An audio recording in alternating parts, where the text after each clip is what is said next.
War is not won by speeches.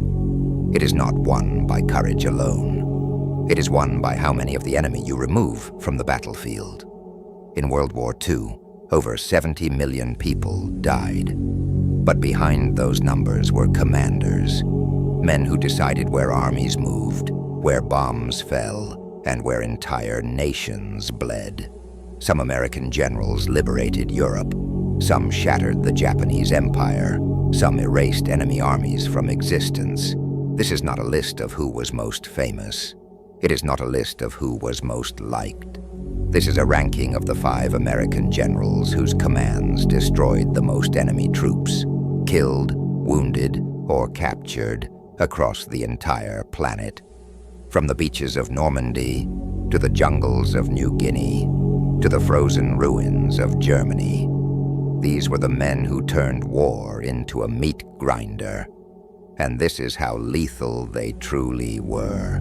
The shock General Patton is the general everyone knows. The pearl-handled pistols, the profanity, the belief that war was a test of masculine will. But Patton wasn't on this list because of personality. He's here because entire German armies collapsed in front of him. Who he was. George Smith, Patton Jr., was a cavalryman turned mechanized warfare addict. He believed the speed killed. He believed hesitation murdered your own men. And he was right. Theaters, North Africa, Sicily, France, Germany, enemy forces, Nazi Germany, fascist Italy, key campaigns, Operation Torch, North Africa, Sicily invasion, Third Army breakout from Normandy, Lorraine campaign, Battle of the Bulge, counteroffensive, drive across Germany. What Patton actually did. Patton didn't grind forward like other generals. He ripped holes in the front and poured through them. After D-Day stalled in Normandy's hedgerows, it was Patton's Third Army that broke the German line open at Avranches. Then he did something insane. He didn't stop. He drove east so fast that German command lost track of where he even was. Entire German divisions were cut off, surrounded, and forced to surrender without even firing. At the Falaise pocket, Patton's forces helped trap and annihilate the German 7th Army. Tanks burned, columns were shredded, thousands died trying to escape. Then during the Battle of the Bulge, when Hitler's last offensive threatened to split the Allies, Patton did the impossible. He turned an entire army 90 degrees in winter and slammed into the German flank. The result, the last major German offensive, was destroyed.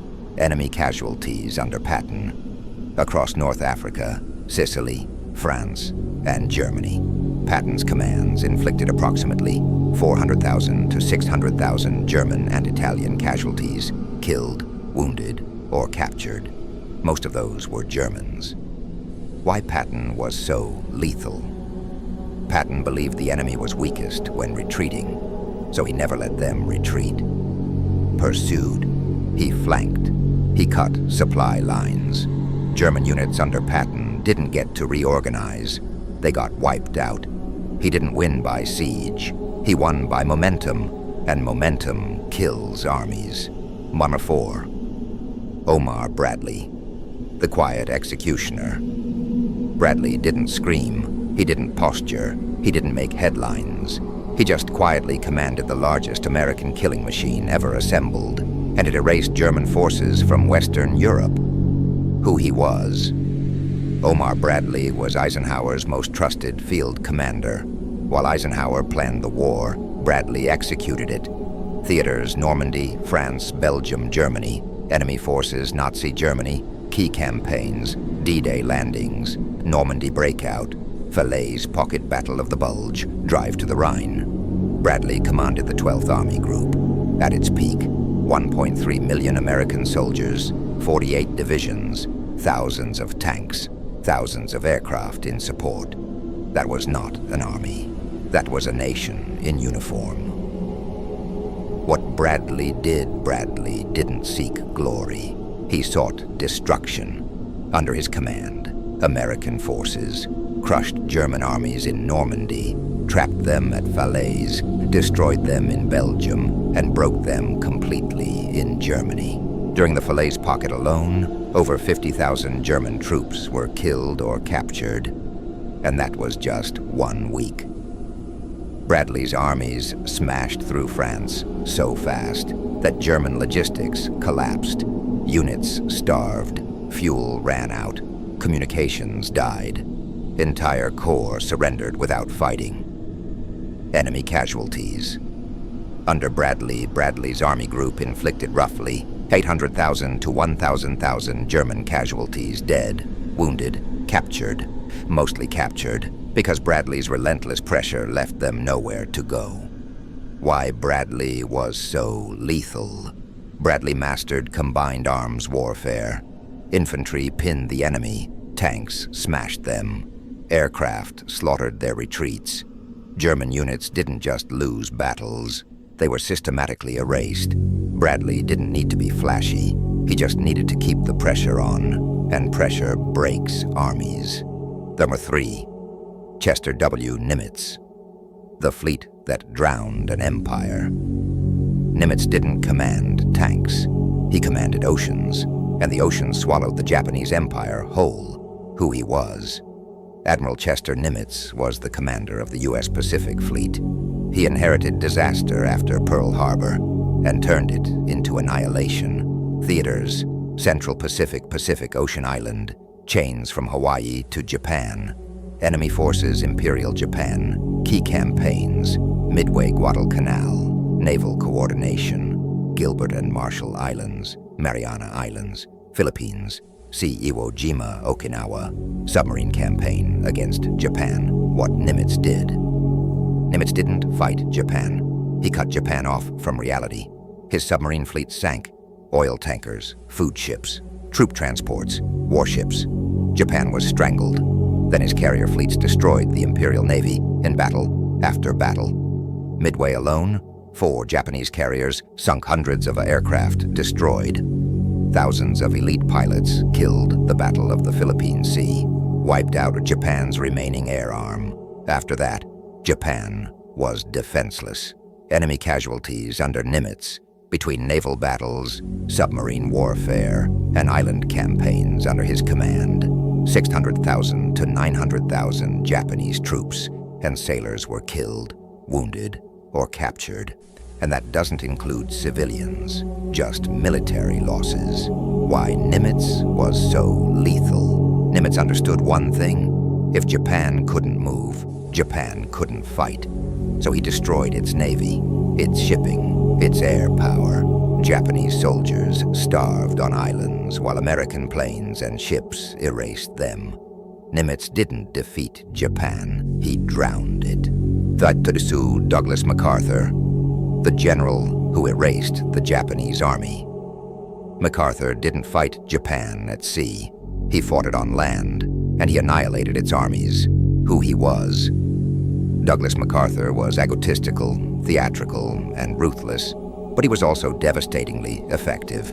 Theaters, Southwest Pacific, New Guinea, Philippines, Papua, Borneo, enemy forces, Imperial Japan, key campaigns, New Guinea campaign, island hopping strategy, Philippines liberation, Bataan, and Corregidor return, Luzon campaign. What MacArthur did. MacArthur didn't attack every island. He bypassed them. Japanese garrisons were left to rot, cut off from supplies, surrounded, bombed, and starved. Then he crushed the islands that mattered.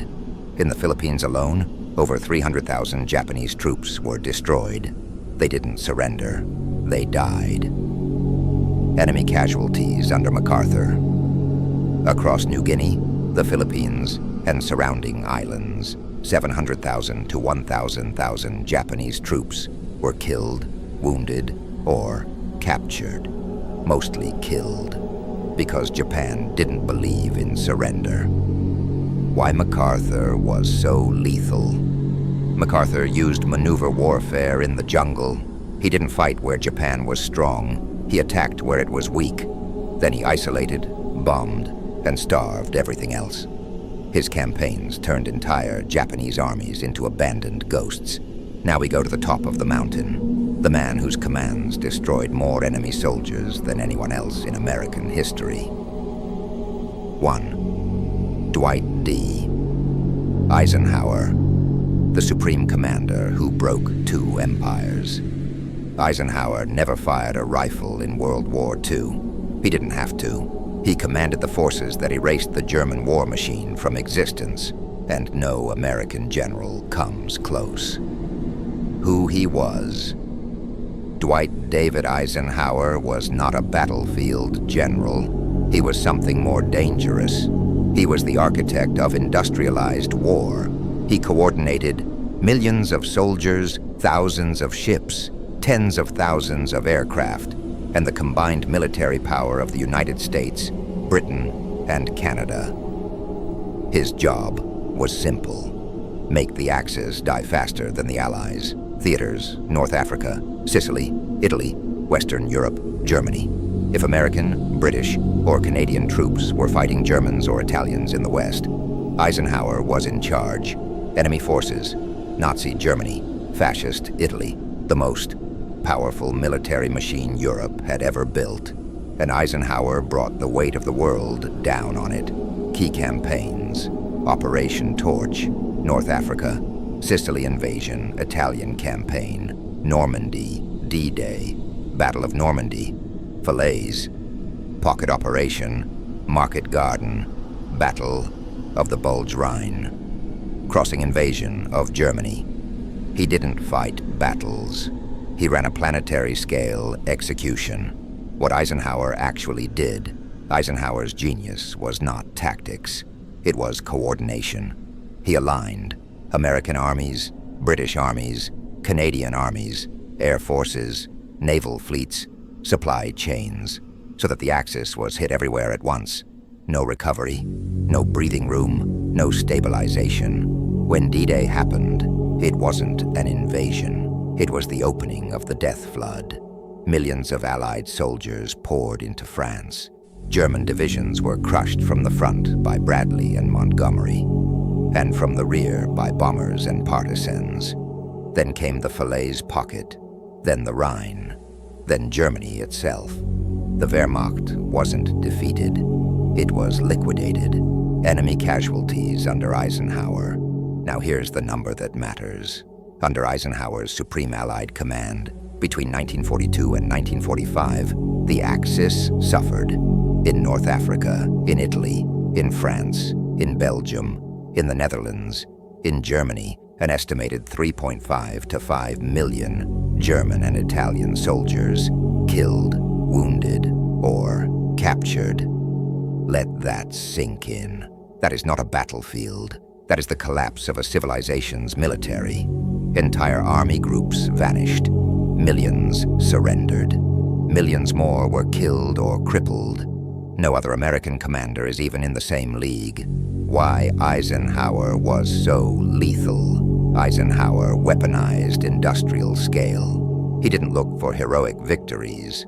He looked for system failure. He targeted oil railways, bridges, factories, ports, airfields, so that German units became hungry out of fuel, out of ammunition, out of replacements. Then he sent armies to smash them. The Germans didn't lose because they were worse soldiers. They lost because Eisenhower made their entire war unwinnable. That is what real lethality looks like. Final ranking, let's lock it in. Number 5, George Patton, 400,000, 600,000 enemy casualties. Number 4, Omar Bradley, 800,000, 1,000 enemy casualties. Number 3, Chester Nimitz, 600,000, 900,000 enemy casualties. Number 2, Douglas MacArthur, 700,000, 1,000 enemy casualties. Number 1, Dwight D. Eisenhower, number 3.5, Mesobetter 5 million enemy casualties. One man didn't just defeat armies, he ended a war. Final reflection. What lethality really meant. These men weren't killers in the personal sense. They were systems designers. They created conditions where enemy armies starved, got surrounded, got bombed, and got erased. The most lethal generals weren't the ones closest to the gunfire. They were the ones who controlled logistics, movement, air, sea. and time. World War II wasn't won by bravery. It was won by who could remove the enemy from the battlefield faster than they could replace them. And these 5 Americans did it better than anyone else on Earth.